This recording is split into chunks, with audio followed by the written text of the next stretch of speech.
The night was cold, the kind of cold that did not care if you were rich or poor. The harmattan wind blew through the empty street in Lekki, carrying dust and dry leaves. Most houses were quiet. Tall gates stood like silent guards. Inside those gates, people slept under soft blankets and warm air conditioners. Outside one of those big black gates, a young woman lay on the bare floor.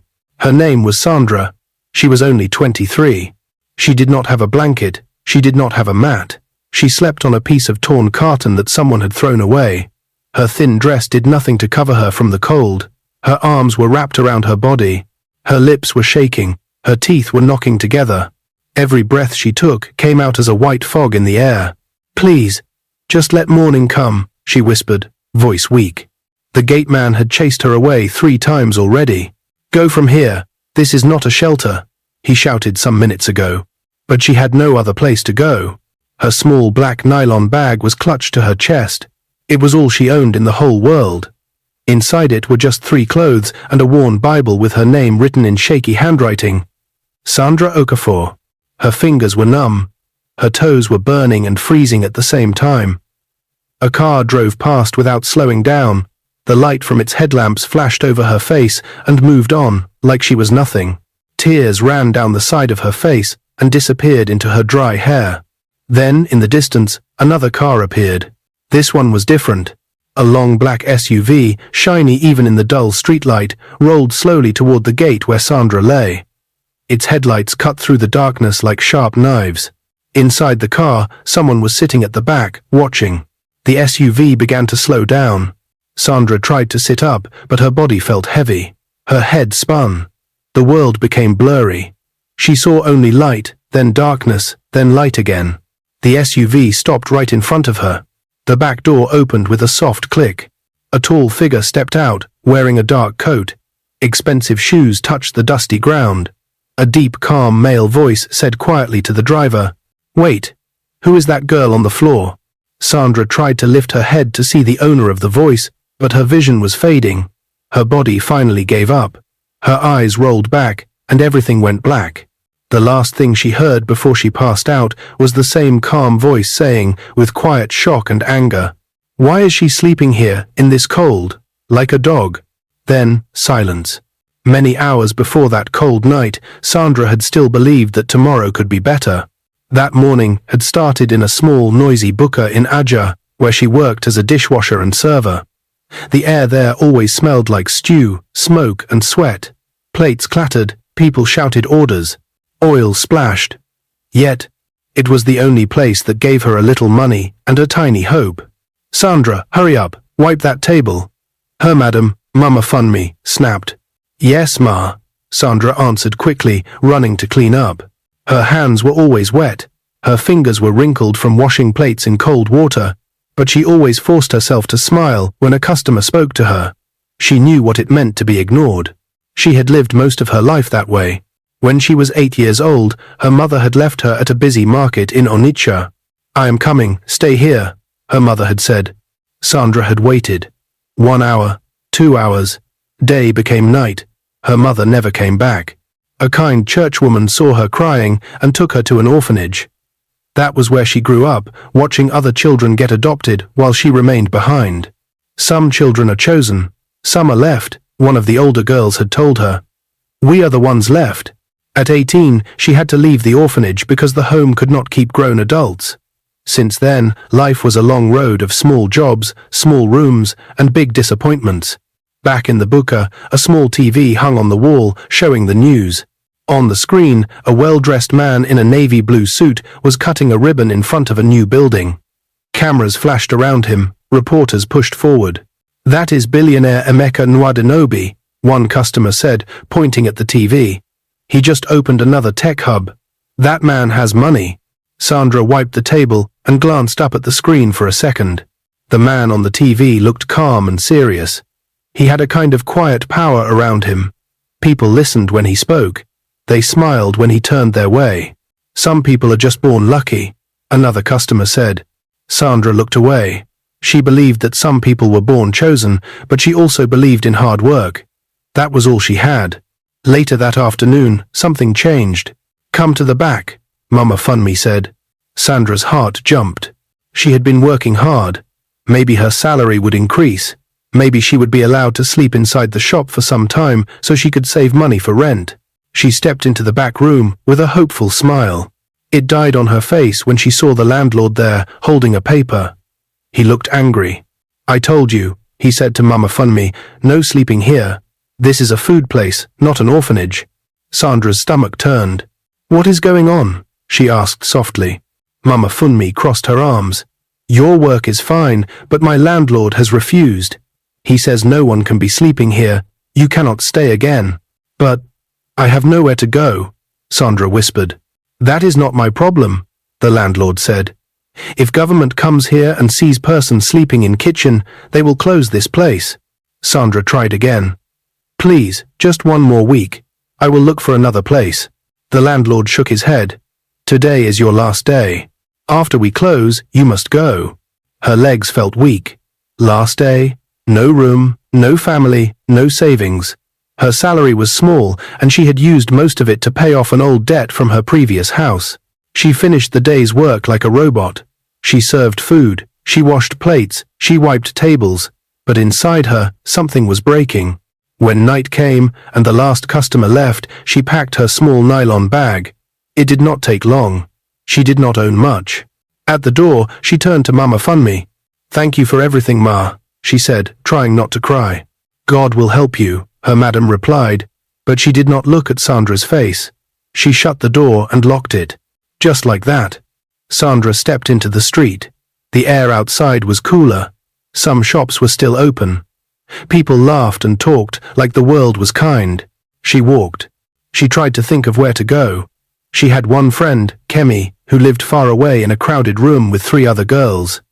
She had already stayed there for 2 weeks, some months back. The girls complained that she ate too much. Even though she barely ate, she could not go back. There was no aunt, no uncle, no mother, no father, no one. She walked for a long time until her legs ached. At some point, she sat on a bench beside the road and opened her nylon bag. She counted the money left with her. It was so small, it made her laugh a sad, tired laugh. "This world," she whispered, looking up at the night sky. "Why am I still here?" She thought of the orphanage. She thought of the nights she cried herself to sleep when a new couple came to adopt a child and walked past her bed. She thought of all the times she tried to be good enough so someone would choose her. No one ever did. By the time she got to the rich estate gate area in Lekki, the night was deep. The guard shouted at her to move on. She was too tired to answer. She moved a little, but her body refused to go far. The cold wind cut through her thin dress. Her teeth chattered. She felt empty, hungry, and light-headed. The streetlights above her buzzed. At last her body said, "Enough." She saw a torn carton by the gate and slowly spread it on the ground. She lay down on it, still hugging her nylon bag. The floor was hard and the night was cruel, but she could not walk anymore. "If I sleep," she told herself, "maybe tomorrow I will find strength to start again." She did not know that someone important lived just behind that gate. She did not know that her life was about to twist in a way she could never imagine. She did not know that the man she briefly saw on TV that morning, billionaire Emeka Nwadinobi, was sitting in the back of that black SUV, now rolling toward her. Back to the present. The SUV stopped. The tall man stepped out. His eyes rested on the cold, shaking girl curled on the floor. The gate man hurried to explain. "Ogre, she came since. I told her to go.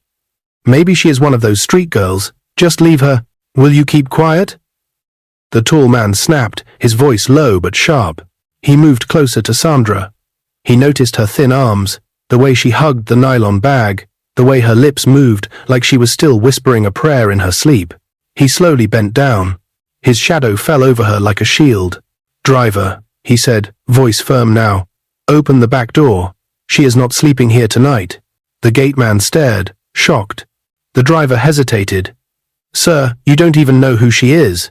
Emeka turned his head, his eyes cold and clear. "I said," he repeated, "open the door." As he reached out and gently touched Sandra's frozen shoulder, a strange warmth flashed through her body.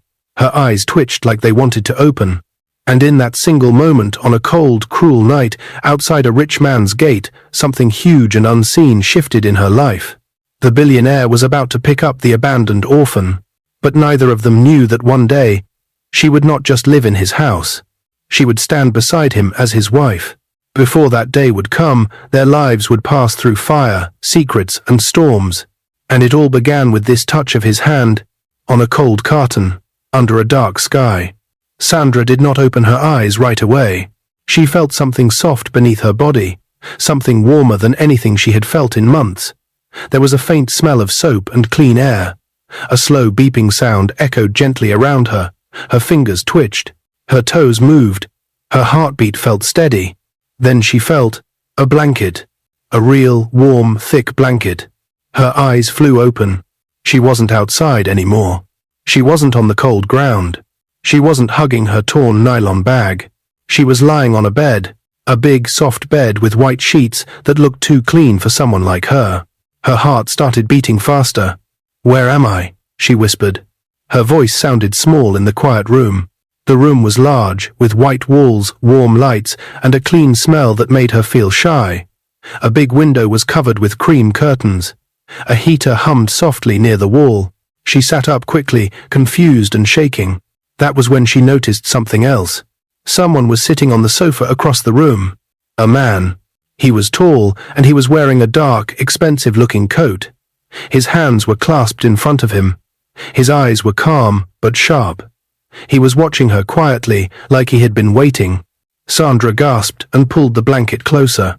I'm sorry," she cried. Please don't chase me. I didn't steal anything." The man raised a hand gently. His voice was calm, deep, and warm. "You're safe." That voice. She remembered that voice. The one she heard before she fainted. The man spoke again. "My name is Emeka." Sandra froze. The Emeka? The billionaire from the news? The man she saw on the TV in the booker yesterday? Her mouth opened, but no words came out. He stood up slowly and walked closer, stopping a few feet away so she wouldn't feel scared. "You were sleeping outside my gate," he said softly. "In the cold. You could have died." Sandra's throat tightened. Her eyes filled with tears she didn't want him to see. "I'm sorry," she whispered. "I didn't mean to stay there. I had nowhere else to go." Emeka nodded gently. "I know," he said. "You kept whispering that in your sleep." Sandra swallowed hard. She remembered shivering. She remembered praying. She remembered darkness. Emeka continued. "The doctor checked you. You were exhausted, cold, dehydrated, and hungry." Hungry. As soon as he said the word, her stomach made a loud sound, and she quickly covered her face with embarrassment. Emeka looked at her with a small smile. "Food is coming," he said. "You need it." She slowly uncovered her face, her cheeks wet with tears. Why did you help me?" she whispered. The question hung in the air.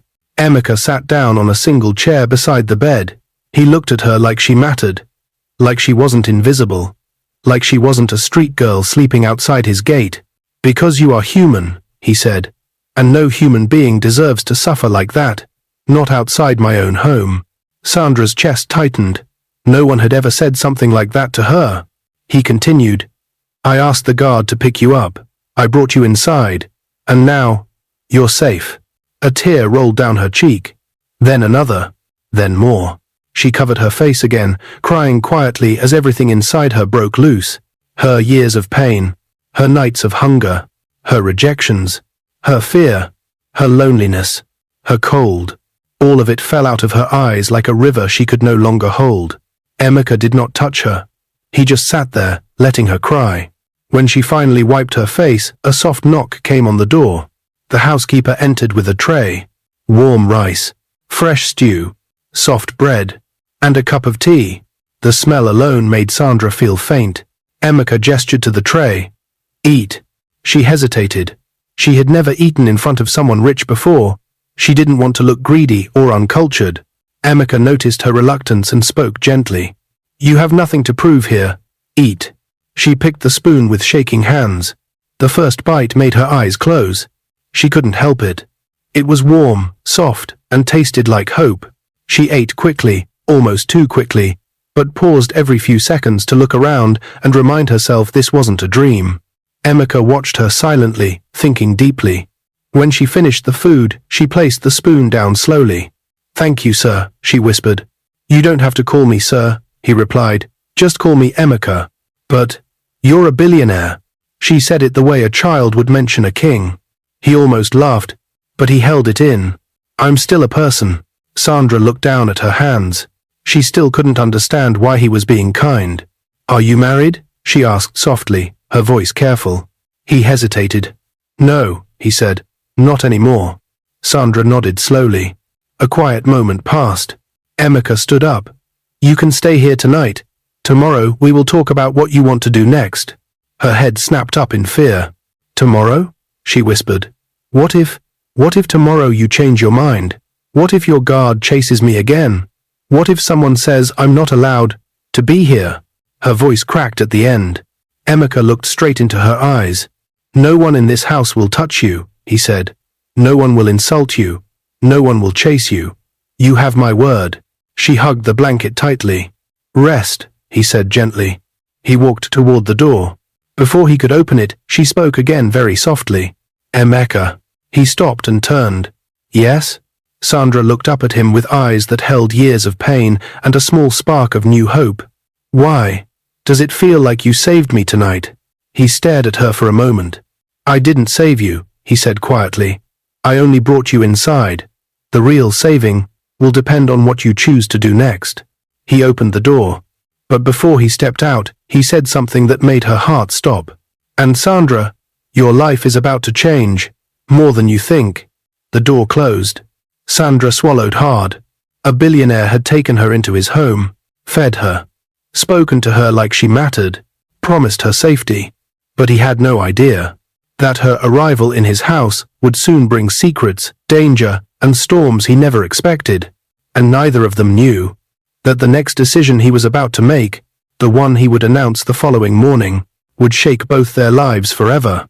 That very night, while Sandra slept peacefully under a warm blanket for the first time in years, Emeka stood in his study, staring at her file that his security team had found. And when he saw something shocking inside it, something nobody could have guessed, Emeka's eyes widened. He whispered just one word. "No." Emeka did not sleep that night. His study was dim, lit only by a single desk lamp. Papers lay scattered across the large wooden table, documents sent by his security team in less than an hour after Sandra arrived. Normally, Emeka didn't allow background checks on helpless people, but tonight, something had pulled him to look deeper. And now he wished he hadn't. He stared at the old yellowing orphanage file the team had found. There was a photo of a tiny girl, maybe 7 years old, crying, holding a small Bible. The name at the top of the file read, Sandra Okafor, found at Onitsha Main Market. Age, 8 years. No family found. Emeka swallowed hard. But it wasn't the photo or the description that shook him. It was the last page. A page stapled to the back, a page he recognized even before reading the words.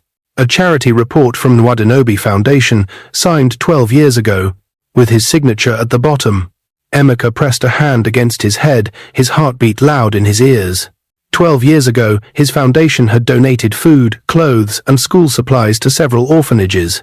One of those homes was the place Sandra grew up in. He whispered, "So, I actually helped her before, and I didn't even know." He sank into the chair, the file trembling in his hands. Why did this feel strange? Why did this feel like more than coincidence? He couldn't explain it, but something inside him said Sandra wasn't in his life by accident. Not at all. In the morning, Sandra woke to sunlight slipping through cream-colored curtains. The room was warm. The air felt gentle. For the first time in years, her body wasn't stiff from sleeping on the floor. She sat up slowly, almost scared that everything would disappear if she moved too quickly. The door opened softly. It was a woman maybe in her late 40s, wearing a neat uniform and carrying folded clothes. "You're awake," the woman said with a smile. "Good morning, dear." Sandra blinked. "Good morning, Ma. My name is Mama Peace. I am the head housekeeper. Emeka asked me to take care of you." Sandra's chest tightened. He didn't change his mind?" she whispered. "No," Mama Peace said warmly. "Breakfast is waiting, and these are for you." She placed the clothes on the bed. A soft white top, clean jeans, new slippers. Sandra stared at them as though they were made of gold. For me? She whispered. Yes, Mama Peace said. You can't wear what you wore last night. Those things should be thrown away. Sandra hugged the clothes to her chest. She felt tears prick her eyes again, but she blinked them away. She didn't want to cry every minute in this place. She wanted to be strong. And your bag, Mama Peace said carefully. I washed the clothes inside. Please don't worry. Sandra gasped softly. No one had ever done that for her. She dressed quickly and followed Mama Peace downstairs. The breakfast table. The dining room was big, too big for just one man, she thought. A long glass table stood in the middle, set with plates, fruit bowls, and warm food. Emeka was already there. He looked different in the morning, light calmer, sharper, and somehow kinder. He wore a simple black t-shirt and grey trousers. His wristwatch looked more expensive than the entire buka she worked in. Sandra stopped at the doorway, nervous. Come in, he said gently. She walked in and sat slowly, like she was afraid to break something. You slept well? He asked. Yes, thank you, she said. Good. He nodded. Her hands shook as she lifted the spoon. She had never eaten at the same table with someone rich before. She didn't even know which spoon to use first. Emeka noticed and smiled softly. Don't worry about the table setting, just eat. Relief washed over her and she began to eat slowly. Halfway through the meal, Emeka cleared his throat. I looked through your file last night. Sandra froze. Her spoon dropped, making a small clink sound. My file? Yes.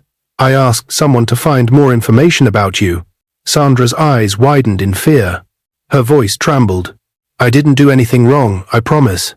I know, Emeka cut in softly. You are not in trouble. She swallowed hard. Then, why did you check? He looked at her for a moment before answering. Because I wanted to understand you better, and to know how someone as young as you ended up sleeping outside my gate. Sandra lowered her gaze. There is nothing to understand, she whispered. Nobody wants me. That's all. Emeka's jaw tightened. Something about those words hit him deep. You're wrong, he said quietly. Someone wants you. Sandra looked up slowly, confused. Who? Emeka opened his mouth to answer, but the door burst open. His younger sister, Chioma, stormed into the room. She was dressed in designer clothes and high heels, her hair perfectly braided. Her eyes widened when she saw Sandra sitting at the table. What is going on here? Chioma shouted. Who is this girl eating in our dining room? Sandra dropped her spoon, shaking. Emeka stood up quickly. Chioma, calm down. No, I will not calm down, she snapped. I saw the guards talking about how you carried some homeless girl into the house last night. Emeka, have you lost your mind? Sandra's heart thudded painfully. Her fingers trembled. She felt like disappearing under the table. Chioma pointed at her sharply.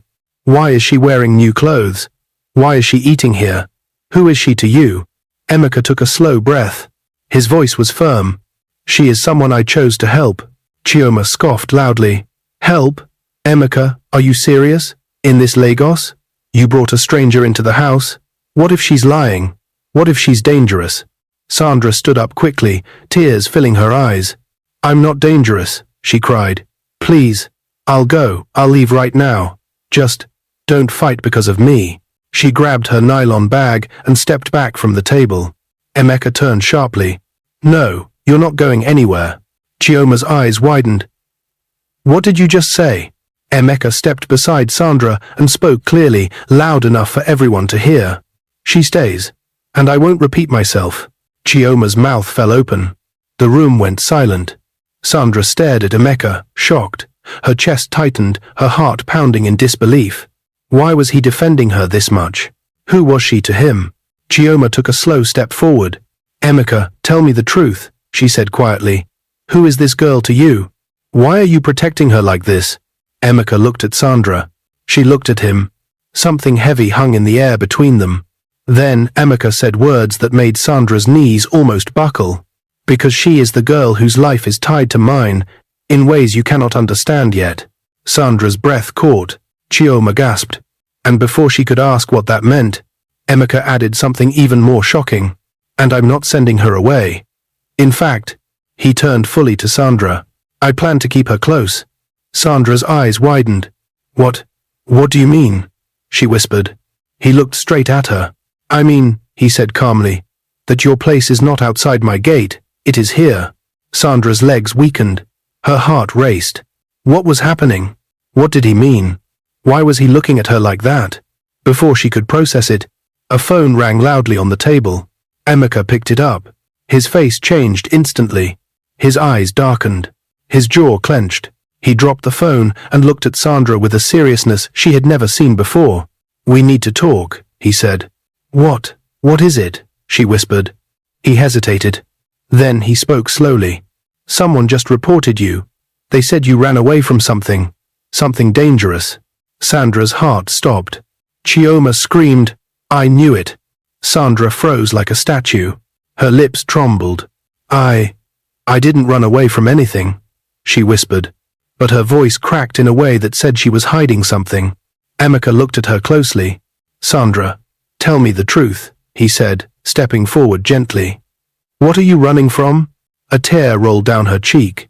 Her lips opened, and just then, a loud knock thundered at the front door. Not a normal knock. A police knock. A dangerous knock. Everyone turned toward the sound. The knocking came again, harder. Sandra's whole body shook. They found me, she whispered. Emeka's eyes widened. What do you mean? Who found you? Sandra swallowed, her voice breaking as she said, The people I ran away from. They're here. The banging on the front door grew louder. Boom, boom, boom. Sandra's whole body shook. Her fingers clutched the edge of the dining table. Her breath came out in fast, broken gasps. Chioma stepped back, frightened. Emeka, who is at the door? Emeka raised a hand. Both of you stay behind me. But the knocking continued faster, more desperate. Sandra, Emeka said quietly, whatever is happening, you're not alone. Her eyes filled with tears. No, you don't understand. If they take me, I will disappear. They will hide me where no one will ever see me again. Who? Emeka demanded. Who are they? Before she could answer, the security guard rushed inside, breathing hard. Sir, there are men outside. They say they are here for the girl. Chioma's hand flew to her mouth. I knew it. I knew she was trouble. Sandra shook her head quickly. No, I didn't do anything wrong. I swear. Please believe me. Emeka's jaw tightened. Let me handle this. He walked toward the entrance. Sandra took a shaky step forward. Please don't let them take me. He turned and met her eyes. You're safe here, he said firmly. No one will take you from my house without an explanation. Then he stepped out of the dining room. Chioma grabbed Sandra's wrist. You better start talking. Who exactly is looking for you? Sandra's lips trembled. Please. I didn't bring danger to your house on purpose. I didn't even plan to come here. But Chioma was not listening. She was panicking, pacing, touching her head. A homeless girl shows up, and suddenly people are banging on our gate. Emeka is too soft. He trusts people too fast. Sandra closed her eyes, fighting tears. It was happening again. People assuming she was a problem. People blaming her just for existing. But deep down, she knew she couldn't hide anymore. Emeka stepped onto the front porch. 4 men stood outside the gate. 2 wore police uniforms. 2 wore plain clothes with dark glasses. One of them held a picture. Sandra's picture. Good morning, Emeka said calmly. Why are you at my home? One of the uniformed officers stepped forward. We're looking for a girl. Her name is Sandra Okafor. Emeka did not blink. What has she done? We need to take her back where she came from, the officer said. She ran away. From where? Emeka asked. The officer hesitated. From behind his sunglasses, the man in plain clothes spoke. From a home. A private home. A man took her in, fed her, helped her, and she ran away without permission. Emeka's eyes hardened. Permission? He repeated. What is she, your slave? The man's expression tightened. It's complicated. No, Emeka said sharply. Explain. The man lowered his voice. She was taken in by someone powerful. That man claims she owes him. That man claims she belongs under his care. Emeka's jaw clenched so tight that his teeth almost cracked. Are you telling me, he said slowly, that a grown woman belongs to someone else? The plain-clothed man frowned. Sir, we were sent to bring her back. We don't ask questions. Well, Emeka said, I ask questions, and until I get answers, no one enters this house. He turned around and walked back inside, not waiting for their reply. When Emeka returned to the dining room, Sandra was sitting on the floor, hugging her knees, shaking so hard she couldn't breathe properly. Chioma had stopped shouting.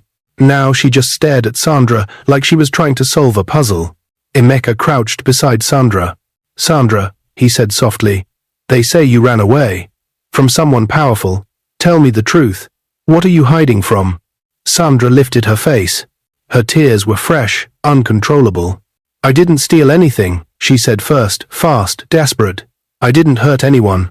I didn't break anything. Please believe me. I believe you, Emeka said. I need to know what happened. Sandra swallowed hard. Then she finally spoke. It was a man, she whispered. An old man. His name was Chief Orji. Emeka exchanged a glance with Chioma. They both knew the name.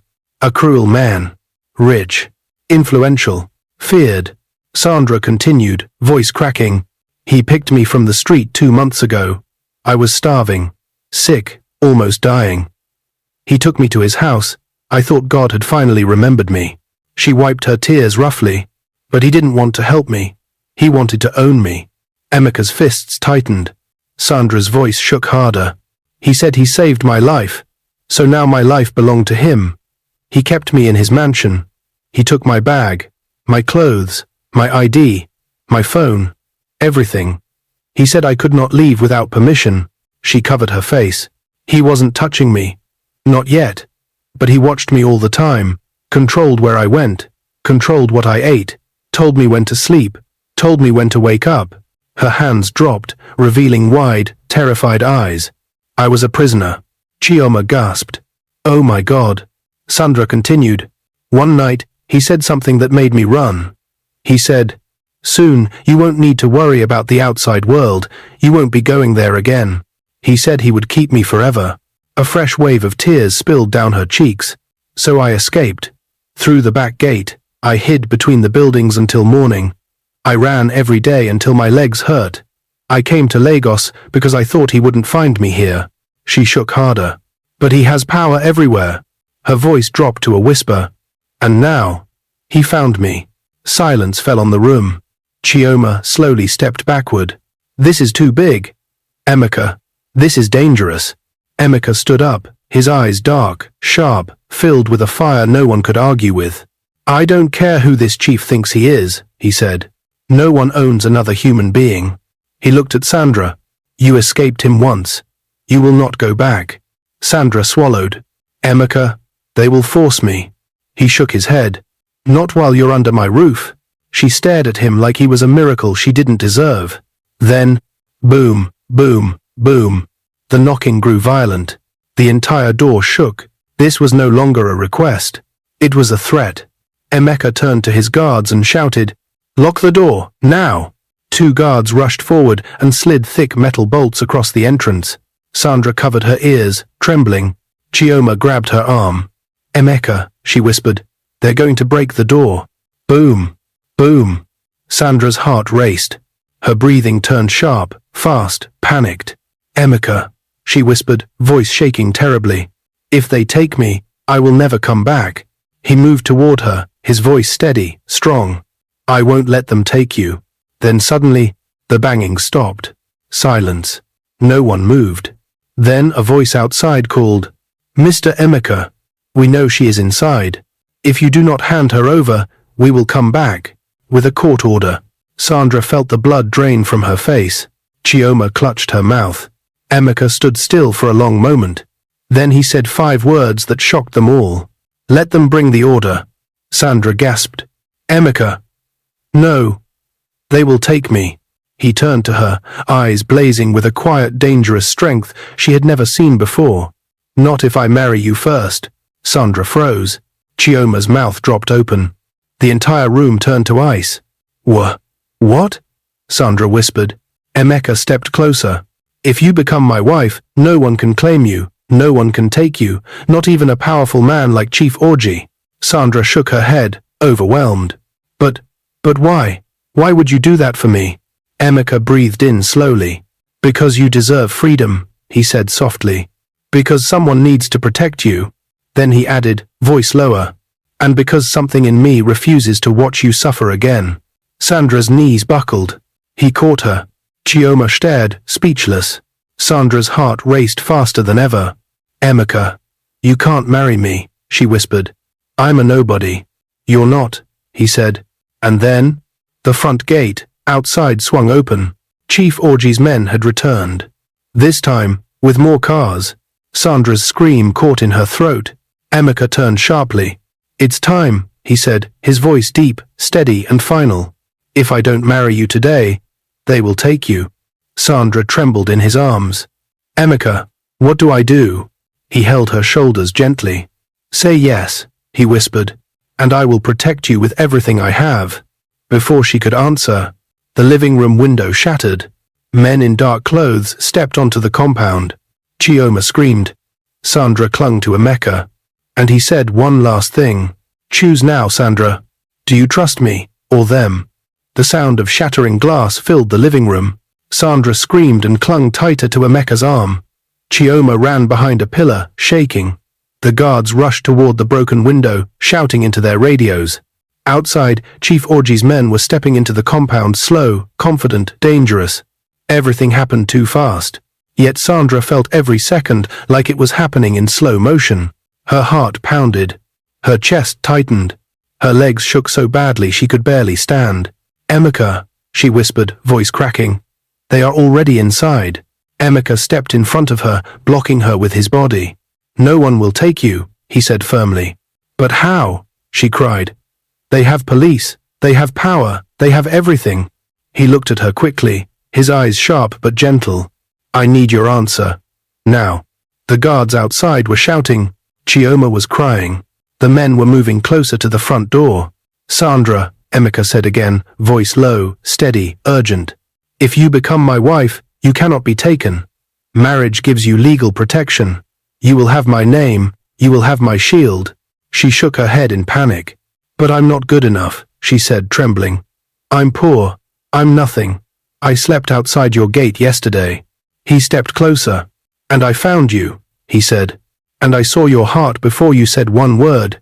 You're not nothing. You're human. And your life matters. Her lips trembled. But marriage, it's too much.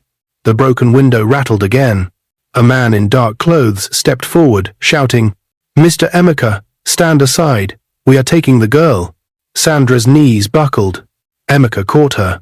Sandra, he whispered, look at me. She looked up, tearful, terrified, shaking. His voice softened. You don't have to love me today. You don't have to understand anything today. You just need to choose if you want to live free. Let me protect you. She swallowed hard. A tiny sob escaped her lips. Emeka. Yes? The words came out broken. But they came. I trust you. He exhaled slowly, relief washing over his face. Good, he said softly. Then hold on to me. Emeka grabbed Sandra's hand firmly. Chioma, he shouted. Call the lawyer. Tell him to meet us immediately at City Hall. Chioma blinked, stunned. Right now? Now. Emeka barked. Chioma scrambled for her phone and ran toward the back staircase. Emeka turned to his guards. Block every entrance. No one comes inside this house. Yes, sir. Sandra, Emeka said, pulling her toward the side door. Come with me. Her legs were weak, but she ran. Behind them, the men shouted again. Stop running. She belongs to Chief Orgy. Sandra gasped in fear, but Emeka pulled her faster. They dashed through a back hallway, through the kitchen, and out the side exit. 2 guards shielded them as they ran toward Emeka's second car, a black Range Rover, parked behind the mansion. The driver rushed forward. Sir, should we drive? Emeka shouted. They jumped into the back seat. Sandra's breath shook violently, her heart racing. The car sped forward, tires screeching as they shot out of the compound through the private back gate. Behind them, Chief Orgy's men reached the empty driveway. She's gone, one yelled. They escaped. Then follow them. And the chase began. Sandra sat shaking in the car, staring out the window as the city rushed past in a blur. Breathing felt impossible. Emeka placed a steady hand over hers. You're safe, he whispered. She shook her head. They're following us. Yes, he admitted, but they will not reach us in time. Her voice cracked as she whispered, "Why are you doing this? You barely know me." He looked at her, and for a moment, everything became quiet. "Because someone should have protected you a long time ago," he said. "And because you deserve a chance to live." Her lips trembled. Do you think this will work?" He nodded once. "If we reach the registry before they do, you leave as Mrs. Sandra Emeka Nwadinobi." He paused. "And no one, no chief, no police, no powerful man will ever claim you again." Sandra felt her chest tighten with a mix of fear, shock, and something she didn't understand yet. Outside, a car sped behind them. "They're still coming," she whispered. "Then we go faster," Emeka said, his jaw tightening. The Range Rover skidded to a stop in front of City Hall. Emeka jumped out first. Sandra followed, legs shaking so badly she almost fell. His lawyer, Mr. Adebayo, ran toward them holding a folder. "Sir, I got your call. What is this emergency marriage you're talking about?" "No questions," Emeka said. "Just do it, now." Sandra clutched his shirt. "Emeka, what if I'm making your life worse?" He turned to her. "You are saving it," he said quietly. "More than you know." Before she could ask what that meant, a loud screech filled the air. Chief Orgy's convoy arrived. 3 black SUVs. Doors flung open. His men started rushing toward the entrance. Sandra gasped. "They're here." Emeka grabbed her hand firmly. "Then we run." Inside the registry office, everything happened quickly. The registrar stood behind a desk, confused but alert. Emeka pulled Sandra forward. "We need to get married." Immediately. The registrar blinked. "Sir, we need documents." The lawyer slammed a file on the table. "Everything is here. Prepare the certificates." The registrar's hands shook as he stamped papers and typed names. Chief Orgy's men were pushing into the building. Their footsteps echoed down the hall. "Sandra," Emeka said softly, taking her trembling hands in his. "Look at me." She looked. "Do you want this?" Her voice was barely a whisper. "Yes." He nodded once. "Then say the words when the registrar asks." The registrar cleared his throat. "Emeka Nwadinobi, do you take Sandra Okafor to be your lawfully wedded wife?" "Yes," Emeka said, without hesitation. Sandra's heart shook. Her breath caught. The registrar looked at her. "And you, Sandra Okafor, do you take Emeka Nwadinobi to be your lawfully wedded husband?" She shut her eyes for a second. She heard the men's footsteps growing closer. She heard a shout in the hallway. She felt Emeka's hands holding hers, warm, steady, strong. She opened her eyes and said the word that sealed her fate. "Yes."